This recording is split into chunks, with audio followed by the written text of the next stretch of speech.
magpapakilala po muli ako.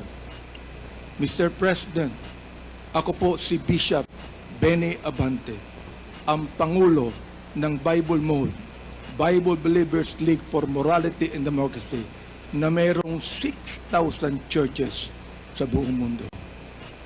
Kung naalala niyo, Mr. President, bago kayo tumakbo and you were still deciding to run, I was invited by a common friend to meet with you.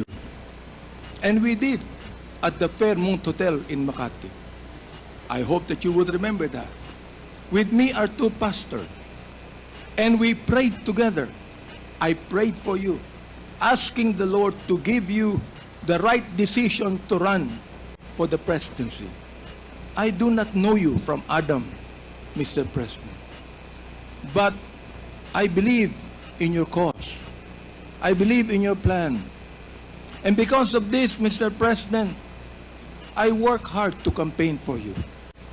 Many of the pastors of the Baptist community vote Astros at DDS vloggers na tumitira sa amin at sinisira ang aking reputasyon.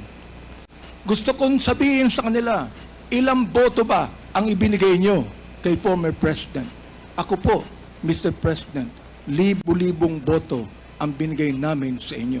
Nagpasalamat ba kayo sa akin? Hindi. Nilapitan niyo po ba ako? Hindi.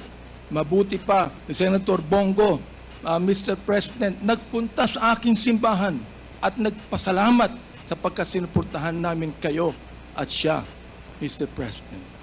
Now, gusto kong sabihin po dito sa Quadcom na ito, ako ba'y lumapit sa inyo para humingi ng pabor? Hindi po. Ako ba'y lumapit sa inyo para magrekomenda ng justice, magrekomenda ng general, magrekomenda ng cabinet secretary? Hindi po. Hindi ako nagpunta ng Malacanang nung kayo nanunungkulan sa loob ng 6 na taon. Isang beses lang. Ako po ay nagsabi kay Senator Bongo, kung maaari na makapag-usap po tayo. Pumayag po siya. At nag-usap po tayo, if you would remember that, Mr. President. Nag-usap tayo confidentially. Ano pong ginawa ko? Kundi ang Panginoong Kristo.